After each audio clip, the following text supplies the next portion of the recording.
കേരള സർക്കാർ വയോജന വകുപ്പ് രൂപീകരിക്കുന്നു. ആ വകുപ്പിന് ഒരു മന്ത്രിയെ കണ്ടുപിടിക്കുന്നു. ഇത് വളരെ ശ്ലാഘനീയമായൊരു തീരുമാനമാണ്. കേരള ഗവൺമെൻറ്റിനെ ഞാൻ അഭിനന്ദിക്കുന്നു. ഈ രംഗത്ത് കുറച്ച് വർക്ക് ചെയ്തിട്ടുള്ള ഒരാളാണ് ഞാൻ. 3 വിധത്തിലായിരുന്നു എൻ്റെ ജോലി. ഒന്ന്, എൻ്റെ വീട് കേന്ദ്രീകരിച്ച് എൻ്റെ വാർഡിൽ വയോജനങ്ങളെ വിളിച്ച് അവരുമായിട്ട് നിരന്തര സംവാദവും ചികിത്സയും കൗൺസിലിങ്ങും ഒക്കെ ആയിട്ട് നടക്കും. 10 വർഷം കൊണ്ടുപോകാൻ എനിക്ക് കഴിഞ്ഞുള്ളൂ. ചിലവ് കൂടുതലായതുകൊണ്ട് തുടർന്നു പോകാൻ എനിക്ക് സാധിച്ചില്ല. 2, സീനിയർ സിറ്റിസൺസിൻ്റെ ഒട്ടനവധി അസോസിയേഷനുകൾ ഇപ്പോൾ വർക്ക് ചെയ്യുന്നുണ്ട്. അതിലൊന്നിൽ ഞാൻ വർക്ക് ചെയ്യുന്നു. അതിൻ്റെ ഒരു ഖജാൻജിയാണ്. 3, കേരളത്തിലെ പാഠ്യപദ്ധതി നിർമ്മാണ ഏജൻസിയായ SCERT കുട്ടികളുടെ അധിക വായനയ്ക്ക് ആവശ്യമായ കുറേയധികം പുസ്തകങ്ങൾ തയ്യാറാക്കി. ഞാനും അതിൽ ഒരു അംഗമായിരുന്നു. ഞാൻ നിർദ്ദേശിച്ച വിഷയം അവരെടുത്തു. അതെന്താണ്? കുട്ടികൾക്ക് വയോജനങ്ങളെക്കുറിച്ച് അറിയത്തക്ക രീതിയിലുള്ള ഒരു റെഫറൻസ് പുസ്തകങ്ങൾ ഉണ്ടാക്കണമെന്നായിരുന്നു. എന്നെ തന്നെ ചുമതലപ്പെടുത്തി മറ്റ് 6 പേരെ കൂടി നിയോഗിച്ച് അങ്ങനെ ഒരു പുസ്തകം ഞങ്ങൾ തയ്യാറാക്കി SCERT കൊടുത്തിട്ടുണ്ട്. അതിൻ്റെ പേര് സുവർണ്ണ സായാഹ്നം എന്നാണ്. ഇങ്ങനെ 3 വിധത്തിലുള്ള പ്രവർത്തനങ്ങൾ ഞാൻ പങ്കാളിയായിരുന്നു എന്നുള്ളത് കൊണ്ട് പുതിയ വയോജന വകുപ്പിനെ ചില നിർദ്ദേശങ്ങൾ നൽകണമെന്ന് ഞാനായി. ചില നിർദ്ദേശങ്ങൾ നൽകുകയല്ല, ചില നിർദ്ദേശങ്ങൾ അവരുടെ മുമ്പാകെ വയ്ക്കുന്നു എന്നുള്ളതാണ്. അതിലൊന്നാമത്തത് ഒരു വയോജന നയം രൂപീകരിക്കുക എന്നുള്ളതാണ്. നിലവിൽ കേരളത്തിന് അങ്ങനെ ഒരെണ്ണമുണ്ട്. അത് പുതിയ സർക്കാരിൻ്റെ ആശയ അഭിലാഷങ്ങൾക്ക് അനുസൃതമായി പരിഷ്കരിക്കുകയാണ് വേണ്ടത്. പരിഷ്കരിച്ച് ഏറ്റവും പുതിയ ഒരു വയോജന നയം നമ്മൾ ഉണ്ടാക്കണം. നിലവിലുള്ള ഒരുപാട് ഐഡിയകളുണ്ട്. അതോ അല്ലെങ്കിൽ മറ്റെന്തെങ്കിലും ആയിക്കോട്ടെ, അത് ഉപയോഗിക്കുക എന്നുള്ളതാണ്. സംസ്ഥാനത്തെ വയോജനങ്ങൾക്ക് വേണ്ടിയുള്ള സേവന പ്രവർത്തനങ്ങൾ പല വകുപ്പുകളിലായിട്ട് ചിതറിക്കിടക്കുകയാണ്. ഇവയെല്ലാം കണ്ടെടുത്ത് വയോജന വകുപ്പിൻ്റെ കീഴിലേക്ക് കൊണ്ടുവരിക എന്നുള്ളതാണ് മറ്റൊരു കാര്യം. 3, വയോജനങ്ങളുടെ ആവശ്യത്തിന് വേണ്ടി ഇപ്പോൾ തന്നെ ധാരാളം ഹെൽപ്പ് ലൈനുകൾ കേന്ദ്രവും സംസ്ഥാന ഗവൺമെൻറ്റും പ്രവർത്തിപ്പിക്കുന്നുണ്ട്. അത് തുടരുകയും അവയുടെ പ്രവർത്തനം കുറച്ചുകൂടി പ്രൊഫഷണലൈസ് ചെയ്ത് എടുക്കുകയും വേണം. 3, ഒരു വയോജന കമ്മീഷൻ നമ്മൾ നിയമിക്കണമെന്നുള്ളതാണ്.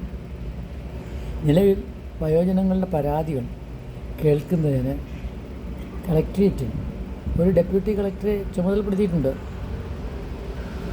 അപ്പോൾ അവിടെ എന്ത് പരാതി ഉണ്ടെങ്കിലും നമുക്ക് പറയാനായിട്ട് സാധിക്കും. പ്രധാനമായിട്ട് അവകാശ ലംഘനങ്ങൾ വരുന്നുണ്ട്, ദുരുപയോഗങ്ങൾ വരുന്നുണ്ട്, അങ്ങനെയുള്ള ഒരുപാട് കാര്യങ്ങൾ, വയോജന പീഡനം വരുന്നുണ്ട്. അവയെല്ലാം അവിടെ പരിശോധിക്കുകയും ചില നടപടികൾ സ്വീകരിക്കുകയും ചെയ്യുന്നത് അപര്യാപ്തമാണ്. അതുകൊണ്ട് കുറച്ചുകൂടി അധികാര അവകാശങ്ങൾ കൊടുത്തുകൊണ്ട് ഒരു പരിപാടിയാവണം ഇനി വേണ്ടത്. ഏകജാലക സംവിധാനമാണ് അടുത്ത പ്രധാനപ്പെട്ട നിർദ്ദേശം.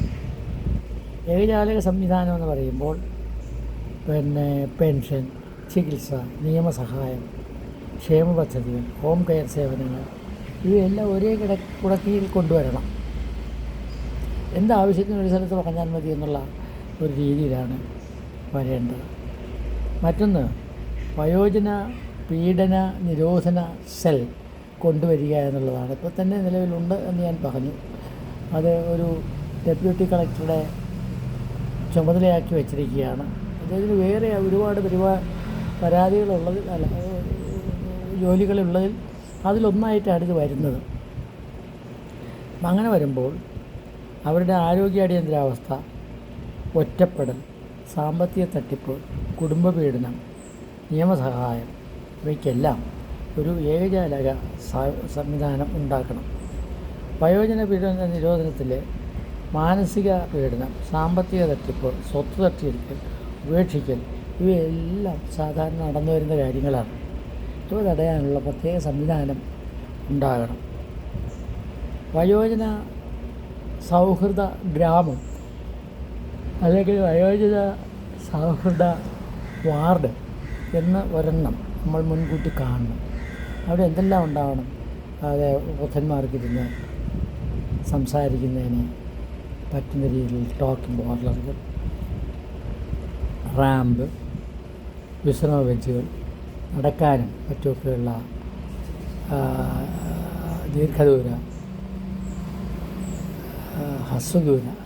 ദീർഘദൂരമല്ല ഹ്രസ്വദൂര സംവിധാനം. പിന്നെ അങ്ങനെ പൊതു ശൗചാലയങ്ങൾ, തെരുവ് വിളക്കുകൾ, അങ്ങനെയൊക്കെ എല്ലാ കാര്യങ്ങളും അതിൻ്റെ അകത്ത് ഉൾപ്പെടുത്താവുന്നതേ ഉള്ളൂ. മറ്റൊന്ന് ഹോം ഹെൽത്ത് കെയർ നെറ്റ്വർക്കാണ്. ഡോക്ടർ, നഴ്സ്, ഫിസിയോതെറാപ്പി ഇങ്ങനെയുള്ള കാര്യങ്ങളെല്ലാം ലഭിക്കുന്നതിനാവശ്യമായ നടപടികൾ സ്വീകരിക്കണം. പിന്നെ ഡിജിറ്റൽ സാക്ഷരത നൽകുക എന്നുള്ളതാണ്. അതിന് ഇപ്പോഴത്തെ ചെറുപ്പക്കാരൊക്കെ അതിന് പറ്റിയവർ തന്നെയാണ്. അവരെ ഉപയോഗപ്പെടുത്തി വൃദ്ധന്മാർക്ക് പ്രത്യേകമായിട്ടുള്ള ഡിജിറ്റൽ സാക്ഷരതാ പരിശീലനം അതിൽ UPI വേണം, ഓൺലൈൻ ബാങ്കിങ് വേണം, ടെലിമെഡിസിൻ വേണം, സർക്കാർ സേവനങ്ങൾ വേണം. അങ്ങനെ അത് ചെയ്യാവുന്നതേ ഉള്ളൂ. വിവിധ രംഗങ്ങളിൽ നിന്ന് റിട്ടയർ ചെയ്ത ഒരുപാട് പേര് നമ്മുടെ വൃദ്ധജനങ്ങളിലുണ്ട്. അവർക്ക് കിട്ടിയിട്ടുള്ള നൈപുണ്യവും വൈദഗ്ധ്യവുമൊക്കെ ഫലപ്രദമായി വിനിയോഗിക്കുന്നതിന് ഒരു തൊഴിൽ ബാങ്ക് രൂപീകരിക്കണം. അതിൽ രജിസ്റ്റർ ചെയ്യുന്നവർക്ക് സന്നദ്ധ സേവനമായിട്ട് കൗൺസിലിങ് അതുപോലുള്ള കാര്യങ്ങൾക്ക് നിയോഗിക്കാവുന്നതേ ഉള്ളൂ. സർവകലാശാല ഓഫ് തേർഡ് ഏജ് അതിപ്പോൾ തന്നെ പല യൂണിവേഴ്സിറ്റികളിലും നടന്നു വരുന്നത്. യൂണിവേഴ്സിറ്റി ഓഫ് തേർഡ് ഏജ് എന്നാണ് അതിൻ്റെ പേര്.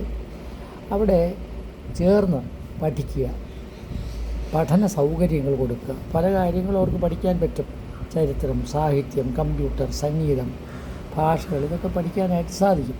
അപ്പം അങ്ങനെ ഉള്ള ഒരു സൗകര്യം ഉണ്ടാക്കി കൊടുക്കണം. വയോജന വിനോദ സഞ്ചാര പദ്ധതിയാണ് മറ്റൊന്ന് ഈ വരേണ്ടത്. അത് തീർത്ഥയാത്രകൾ പോകുന്ന വിനോദസഞ്ചാരം ഇങ്ങനെയുള്ള തന്നെ സബ്സിഡി റേറ്റിൽ ഇവർക്ക് സൗകര്യങ്ങൾ ചെയ്തു കൊടുക്കണം. പിന്നെ എന്താണ്, അന്തർതലമുറ സംവാദ പദ്ധതിയാണ്. വൃദ്ധന്മാരും ചെറുപ്പക്കാരും കൂടിയിരിക്കുന്നു, വൃദ്ധന്മാരും കുട്ടികളും കൂടിയിരിക്കുന്നു. ഇവരൊക്കെ തമ്മിൽ ഉള്ള സംവാദ പദ്ധതി ഉണ്ടാകും.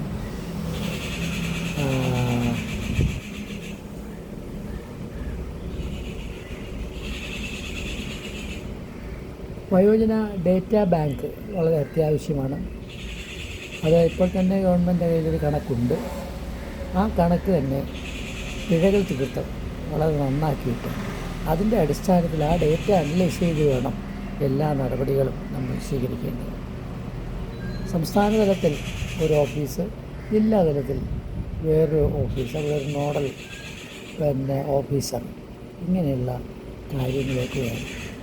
ചുരുക്കി പറഞ്ഞാൽ ഇതൊരു വലിയ കാൽവയ്പ്പാണ് നടത്തിയിട്ടുള്ളത്. ഇതിൽ ഈ ഗവൺമെൻറ്റിനെ പ്രത്യേകമായിട്ട് അഭിനന്ദിക്കുന്നു. നന്ദി, നമസ്കാരം.